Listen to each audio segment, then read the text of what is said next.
Hello नमस्कार दोस्तों, आप सभी का बहुत बहुत स्वागत है आपके अपने YouTube channel Sushma effective class में। दोस्तों, मैं एनसीईआरटी सार संग्रह का भारतीय इतिहास यानी एंशिएंट हिस्ट्री लेके आई हूँ, जिसमें मैं आज वैदिक काल के बारे में बताऊंगी। और इससे पहले मैंने इंडस वैली सिविलाइजेशन यानी हड़प्पा कल्चर के बारे में मैं बता चुकी हूँ, और पुरातात्विक काल के बारे में भी बता चुकी हूँ। ऐतिहासिक स्रोत क्या है आपका वो बता चुकी हूँ। तो डिस्क्रिप्शन बॉक्स में देखिए, सारे चीज का लिंक प्रोवाइड कर दिया गया है। दोस्तों, ये वीडियो आप लोगों को पता है कि जो भी अपकमिंग एग्जाम अभी आने वाला है, बिहार दरोगा का, रेलवे ग्रुप डी का एग्जाम है, यूपी का लेखपाल का एग्जाम है, और अदर एग्जाम जो भी कन्वीनियंट एग्जाम है, तो उसके लिए एनसीईआरटी सार संग्रह बुक बहुत ही इंपॉर्टेंट बुक से मैं आप लोगों को कवर करवा रही हूँ। तो आप लोग देखिए, लाइक कीजिए, सब्सक्राइब कीजिए, ज़्यादा से ज़्यादा लोगों को शेयर कीजिए, ताकि आप लोगों तक ये कंटेंट पहुंचे। और मैं हर हर दिन आप लोगों को ये कंप्लीट करवाऊंगी कंटेंट प्रोवाइड करके। और बहुत जल्दी भारतीय इतिहास कंप्लीट करके मैं ज्योग्राफी शुरू करने वाली हूँ, भूगोल शुरू करूंगी। तो चलिए, आप लोग बने रहें और चैनल देखना ना भूले, सब्सक्राइब करना ना भूले। हड़प्पा कल्चर में कंप्लीट करवा दी थी। मैं अभी आप लोगों को वेद के बारे में बताने वाली हूँ। तो वेद काल के बारे में सबसे पहले तो जानिए, वेद काल, वैदिक काल। तो वैदिक काल में वेद का शाब्दिक अर्थ क्या होता है? वेद का मतलब ही होता है ज्ञान या नॉलेज। ज्ञान या नॉलेज, आप लोगों ने सुना होगा ऋग वेद, यजुर्वेद, सामवेद, अथर्ववेद। तो ये उन्हीं वेदों से, वेद से क्वेश्चन आते हैं, आप लोगों को भी याद होगा। तो ये उसी से रिलेटेड है। वेद का शाब्दिक अर्थ क्या होता है? ज्ञान, नॉलेज। सर्वाधिक प्राचीन वेद कौन सा कहलाता है, यानी सबसे पुराना वेद कौन सा कहलाता है? तो ऋग्वेद कहलाता है। ऋग्वेद कहलाता है। आर्य शब्द किस शब्दों किसको इंगित करता है? आर्य शब्द किसको इंगित करता है, मतलब किसको इंडिकेट करता है? तो श्रेष्ठ वंश को इंगित करता है, यानी इंडिकेट करता है। आर्य वंश श्रेष्ठ वंशों को इंगित करता है। ऋग्वेद में कुल कितने मंडल और सूक्त होते हैं? तो ऋग्वेद में 10 मंडल होते हैं, यानी 10 डिवीजन। मंडल यानी डिवीजन, और सूक्त यानी हिम्स होते हैं। तो सूक्त यानी आप लोग ये बोल सकते हैं मंत्रों, मंत्रों का जो उच्चारण हम लोग करते हैं, तो ये सुक्त होते हैं। तो ऋग्वेद में टोटल 10 मंडल यानी 10 डिवीजन होते हैं, और 1028 1028 हिम्स होते हैं, यानी मंत्र होते हैं। किसमें? ऋग्वेद में। इसी तरीके से सबका है, यजुर्वेद का है, सामवेद का है, अथर्ववेद का है। तो आप लोगों को सीक्वेंस याद होना चाहिए, ऋग्वेद, यजुर्वेद, सामवेद, अथर्ववेद। ऋग्वेद, यजुर्वेद, सामवेद, अथर्ववेद। चलिए हम लोग नीचे आते हैं। देखिए, त्रयी, त्रयी यानी 3 होता है। त्रयी नाम किसके लिए प्रयोग किया जाता है? तो 3 वेदों के लिए प्रयोग किया जाता है। तो कौन कौन सा है? ऋग्वेद, सामवेद, यजुर्वेद। सिर्फ अथर्व बच गया, तो यानी त्रिवेद, त्रयी वेद इनको कहा जाता है। त्रयी। यज्ञ संबंधी विधि विधानों की जानकारी किस वेद से प्राप्त होती है? तो यजुर्वेद से प्राप्त होती है, यजुर्वेद से। यज्ञ की मतलब जानकारी यजुर्वेद से। 4 वेदों में से किस वेद में जादू टोने और वशीकरण, यानी अपने वश में करण, वश में करने का जो मंत्र होता है, टोटका होता है, ये किससे होता है? तो अथर्ववेद यानी लास्ट वाले से। ये त्रयी वेदों में से नहीं होता। चलिए नेक्स्ट देखते हैं, उपनिषद जिसको बोलते हैं। उपनिषद किस परंपरा पर आधारित है? तो भारतीय दर्शन परंपरा पे आधारित है। भारतीय दर्शन परंपरा पे आधारित है। ऋग्वेद में कौन सा मंडल पूर्णतः सोम देवता को समर्पित है? तो ऋग्वेद में 9वां मंडल, 9th वाला जो मंडल है, डिवीजन है, वो सोमवेद को, सोम देवता को समर्पित है। अध्यात्म ज्ञान से संबंधित नचिकेता और यम का संवाद किस उपनिषद से प्राप्त है? तो कठोपनिषद से प्राप्त है। अध्यात्म का ज्ञान, यानी अध्यात्म का ज्ञान किनके बीच का कन्वर्सेशन को है? नचिकेता और यमराज, यम। तो ये कठोपनिषद संवाद उपनिषद से संबंधित है। उपनिषद काल के राजा अश्वपति किस स्थान के शासक थे? तो राजा अश्वपति कैकई के मतलब शासक थे, कैकई स्थान के शासक थे। मोक्ष प्राप्ति का साधन की चर्चा किस वैदिक साहित्य में की गई है? तो मोक्ष प्राप्ति का साधन उपनिषद से की गई है। उपनिषद वैदिक साहित्य में दी गई है। वैदिक नदी आश्किनी, ठीक है, की पहचान किस नदी के रूप में की जाती है? तो आश्किनी का चिनाब के, जो जम्मू एंड कश्मीर में, चिनाब के रूप में की जाती है वैदिक नदी। आरंभिक वैदिक नदी, आरंभिक वैदिक साहित्य में, एक सेकेंड, आरंभिक वैदिक साहित्य में सर्वाधिक बार वर्णित नदी कौन सा है? तो सिंधु नदी, सिंधु नदी। ठीक है, जो भी इंडस इंडस वैली की बात कर रहा है, सिंधु नदी की बात कर रहा है। अब आप लोग नेक्स्ट देखिए, वैदिक काल और उसके देखिए, पुराने टाइम में, वैदिक काल में कि आधुनिक नाम क्या था, अभी का नाम क्या है और पुराने नाम क्या थे, प्राचीन नाम क्या है। तो ये भी बहुत इंपॉर्टेंट है। वैदिक काल में प्रयुक्त प्रमुख शब्द जो आधुनिक में जैसे गाय बोला जाता है, उस समय अघन्या बोला जाता है। प्राचीन नाम उनका क्या, अघन्या, जिसका वध ना हो, जिसका कभी वध ना किया जा सके, वध ना हो, उसको बोलते हैं अघन्या। और आप लोगों को पता है कि हिंदू धर्म में ऐसा माना जाता है कि गाय का वध करना बहुत बड़ा अपराध माना जाता है।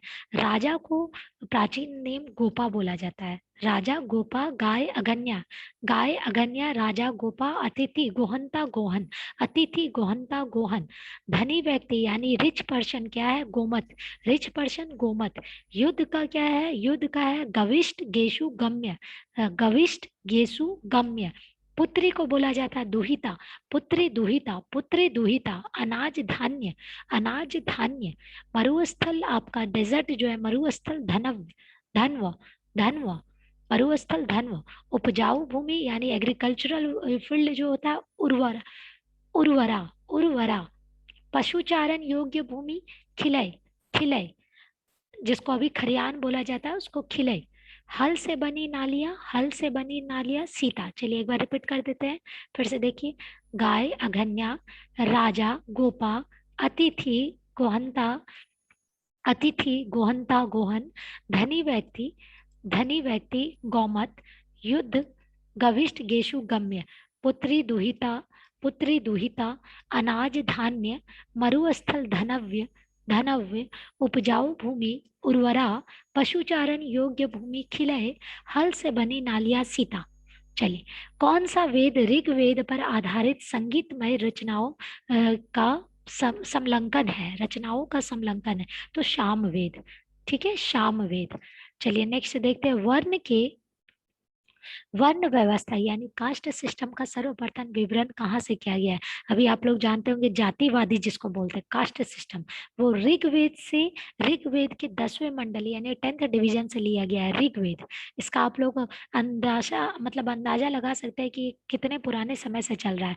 पूर्व वैदिक यानी प्री वैदिक, प्री वैदिक पीरियड में किन दो संस्थानों, संस्थाओं का राजा निरंतर नियंत्रण होता था? तो सभा और समिति का प्री वैदिक पीरियड में दो संस्थाओं का राजा नियंत्रण होता था, मतलब फिक्स होता था। वैदिक देवताओं को पुरोहित किसे माना जाता है? वैदिक देवताओं का पुरोहित बृहस्पति भगवान को माना जाता है। बृहस्पति भगवान यानी भगवान विष्णु। ऋग वैदिक काल में निष्क शब्द का प्रयोग एक आभूषण के लिए होता है, किंतु परवर्ती काल में उसका प्रयोग किस वस्तु के लिए किया जाने लगा? तो कॉइन यानी सिक्के के लिए किया जाने लगा। निष्क शब्द का परवर्ती काल में सिक्के के रूप में जाने लगा, और ऋग्वेद में उसे आभूषण जाना जाता था, सिक्के को। पुरुष मेद प्रथा का उल्लेख किस ग्रंथ से मिलता है?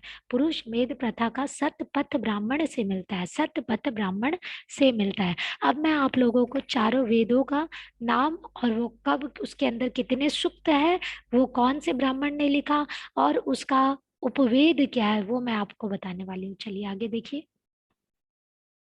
देखिए दोस्त, चार चार आपको वेद है, ऋग्वेद, यजुर्वेद, सामवेद, अथर्ववेद। ऋग्वेद, यजुर्वेद, सामवेद को त्रयी के नाम से जाना जाता है। अथर्ववेद में टोटा टुनका होता है, टोटा टुटका होता है। तो चलिए नेक्स्ट हम लोग देखते हैं। ऋग्वेद कौशिक की और ऐतरेय ने लिखा था। यजुर्वेद तैतरेय और शतपथ ने लिखा था। सामवेद पंचविश, इसे तांडव ब्राह्मण भी कहते हैं, और अथर्ववेद गौपत ने लिखा था। बहुत इंपॉर्टेंट चीज, अब ये देखिए, ऋग्वेद का जो सूक्त है ये बहुत इंपॉर्टेंट चीज है। ऋग्वेद में 1028 मंत्र है, यानी कितनी सूक्त है, 1028।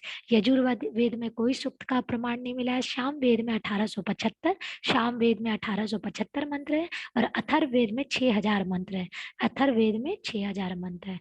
अब देखिए, ऋग्वेद के उपनिषद कौन से हैं? कौशिक की और ऐतरेय, कौशिक की ऐतरेय, कौशिक की ऐतरेय। यजुर्वेद का तैतरेय, कठिन, श्वेता, स्वर, ईर्ष, बृहदारण्यक और मैत्रायणी। सामवेद में केन, छंदोग्य, और अथर्ववेद में मांडुक्य, प्रश्न और मुंडक। फिर इसके बाद अरण्यक लिखा हुआ, अरण्यक लिखा हुआ है। तो ऋग्वेद का ऐतरेय और कौशिक की, फिर यजुर्वेद का तैतरेय, बृहदारण्यक और सतपथ, और सामवेद का जैमिनी और छांदोग्य। दोस्तों जो भी मुझे इम्पोर्टेंट, जहां तक मुझे समझ में आ रहा है, जो क्वेश्चन पूछा जाता है, वेद के सूक्त पूछे जाते हैं और उपवेद पूछे जाते हैं। ये लास्ट वाला, ये उपवेद पूछा जाता है, सूक्त पूछा जाता है, और ये ऋग्वेद, कौन कौन से वेद होते हैं वो पूछा जाता है। तो आप लोग इम्पोर्टेंट चीज देख लीजिए, अदरवाइज आप लोग पॉज करके वीडियो को पूरे अच्छे से देख सकते हैं। तो ऋग्वेद का है, उपवेद क्या है, आयुर्वेद। आयुर्वेद, यहाँ भगवान प्रजापति का पूजा किया जाता है। यजुर्वेद में धनुर्वेद होता है, यानी विश्वामित्र की पूजा इसमें की जाती, मान्य होती है। साम वेद में गंधर्व वेद का होता है, भगवान नारद का। और अथर्व वेद में शिल्प वेद यानी विश्वकर्मा भगवान का होता है, विश्वकर्मा भगवान का। देखिए, पारसियों ने ग्रंथ जिंद अवस्था में जिस अहुर मजदा का वर्णन मिलता है वह असुर का देवता है। ठीक है, पारसियों के ग्रंथ जिंद अवस्था में जिस अहुर मजदा का वर्णन मिलता है वह असुरों का देवता है। चलिए अब हम लोग नेक्स्ट कंटेंट पे आते हैं। देखिए क्या लिखा हुआ है, ईरान भारत। देखिए जो जो इंपॉर्टेंट चीज है, जो एग्जाम में आने के लिए इंपॉर्टेंट है, वही वही चीज इसमें दिया हुआ है। ईरान से भारत में आर्यों के आने की सूचना किस अभिलेख से प्राप्त होती है? तो बोगज कोई अभिलेख से प्राप्त होती है। ईरान से भारत में आए हुए आर्यों की जो भी डिस्क्रिप्शन है वो पता चलता है बोगज कोई अभिलेख में। उत्तर वैदिक काल में किस क्षेत्र को आर्य संस्कृति की धुरी समझा जाता है? तो अंग एवं मगध, अंग एवं मगध। गोत्र, गोत्र हम लोग अभी कभी भी शादी ब्याह होता है तो गोत्र पूछा जाता है, कौन से गोत्र क्या है। गोत्र को इंग्लिश में कलान बोलते हैं। कलान शब्द का प्रयोग सर्वप्रथम किस काल में हुआ था? तो ऋग्वेद में हुआ था। और आप लोगों को ये भी चीज हम लोग बताया, अभी हम लोग पढ़े थे कि जो कास्ट सिस्टम हुआ है ना, जातिवादी जिसको बोले, वो किस किस वेद में हम लोगों को, किस काल से हम लोगों को पता चला? तो ये आप लोग कमेंट सेक्शन में करके बताइए, मैं आप लोगों को पहले बता चुकी हूँ। चलिए नेक्स्ट हम लोग देखते हैं। ऋग्वेद संहिता में दूसरे से सातवें, ऋग्वेद संहिता में दूसरे से सातवें मंडल यानी डिवीजन तक सर्वाधिक प्राचीन माने जाने वाले इन्हें गोत्र मंडल, क्लैन डिवीजन के नाम से भी जाना जाता है। यानी दूसरे से, सेकंड से लेकर सातवां तक क्लैन डिवीजन के नाम, गोत्र मंडल के नाम से जाना जाता है ऋग्वेद में। आप लोगों को समझ में आ रहा होगा, गोत्र अलग हो गया यानी कास्टिज्म अब किस में आ रहा होगा, यानी जातिवादी। तो आप लोगों को समझ में आ गया होगा, हिंट मैं दे चुकी हूँ। चलिए, ऋग्वेद काल में जनता का विश्वास किसमें था? बलि और कर्मकांड में। बलि और कर्मकांड में। प्रसिद्ध दशराज युद्ध किस नदी के तट पर लड़ा गया था? तो पारुष्णी यानी रावी नदी के तट पर लड़ा गया था। दशराग्य युद्ध का वर्णन ऋग्वेद के सातवें मंडल से मिलता है। चलिए, आर्यों के जीविकोपार्जन का मुख्यतः स्रोत क्या था? तो पशुपालन और कृषि था। ऋग्वेद में उल्लिखित यव शब्द का किस कृषि उत्पाद के लिए प्रयुक्त किया गया था? तो वो जौ और बार्ली के लिए, कृषि उत्पाद के लिए किया गया था। चलिए अब हम लोग वैदिक काल के लिए पढ़ेंगे। वैदिक क्या और कुछ लिखा हुआ है? वैदिक युग में प्रचलित लोकप्रिय शासन प्रणाली में का क्या नाम था? तो वंशागुत यानी वंशानुगत, मतलब जनरेशन वाइज जनरेशन, वंशानुगत राजतंत्र प्रणाली, वंशानुगत राजतंत्र प्रणाली। आयुर्वेद अर्थात जीवन का विज्ञान का उल्लेख सर्वप्रथम किस वेद से मिलता है? तो अथर्ववेद से मिलता है। अथर्ववेद में सभा और समिति को प्रजापति की दो पुत्रियां कहा गया है। अथर्ववेद में सभा को एक पुत्री माना गया है, समिति को दूसरी पुत्री माना गया है प्रजापति की। गायत्री मंत्र का, ये बहुत बार क्वेश्चन आ चुका है दोस्तों, बहुत इंपॉर्टेंट क्वेश्चन है। देखिए, गायत्री मंत्र का उल्लेख किस ग्रंथ से मिलता है? तो ऋग्वेद के तीसरे मंडल से मिलता है। ऋग्वेद से मिलता है तीसरे मंडल से। ऋग्वेद में युद्ध का देवता समझा किसको जाता है? तो इंद्र को देख जाता है। इंद्र को मतलब युद्ध का देवता माना जाता है। पूर्व वैदिक आर्यों का सर्वाधिक लोकप्रिय देवता कौन है? तो इंद्र है। गायत्री मंत्र की रचना किसने की थी? विश्वामित्र ने की थी। वेरी इंपॉर्टेंट, गायत्री मंत्र की रचना विश्वामित्र ने की थी। श्रीमद् भागवत गीता मूल रूप से किस भाषा में लिखी गई थी? तो संस्कृत भाषा में लिखी गई थी। अभी जो भी मैं वेद का क्वेश्चन बता रही हूँ दोस्तों, बहुत ही इंपॉर्टेंट है, और किसी ना किसी एग्जाम में यहाँ से क्वेश्चन आना ही आना है, शॉर्ट शॉर्ट। तो श्रीमद् भागवत का जो लिपि था वो था संस्कृत भाषा में। सत्यमेव जयते शब्द किस ग्रंथ से लिया गया है? तो मुंडकोपनिषद से लिया गया, मुंडकोपनिषद से लिया गया सत्यमेव जयते का शब्द। अब देखिए एक और क्वेश्चन इसमें है जो नोट में है, मैं आप लोगों को बता देती हूँ। ऋग्वेद में सरस्वती नदी को सर्वाधिक पवित्र बताया गया है। ऋग्वेद में सरस्वती नदी को सबसे पवित्र नदी बताया गया है। इसमें नदीत्मा और वह नदी की माता की संज्ञा दी गई है। जैसे अभी गंगा नदी को बोला जाता है, ऋग्वेद में सरस्वती नदी को बोला जाता है। चलिए नेक्स्ट हम लोग देखते हैं ऋग्वैदिक की नदियां कौन कौन सी थी और अभी उनका आधुनिक नाम क्या है। तो प्राचीन नाम था वितस्ता, वितस्ता जिसको अभी झेलम के नाम से जाना जाता है। दूसरा विपाशा, व्यास के नाम से जाना जाता है। दृश्यद्वती और द्विशद्वती एक ही नाम है, घग्गर के नाम से जाना जाता है।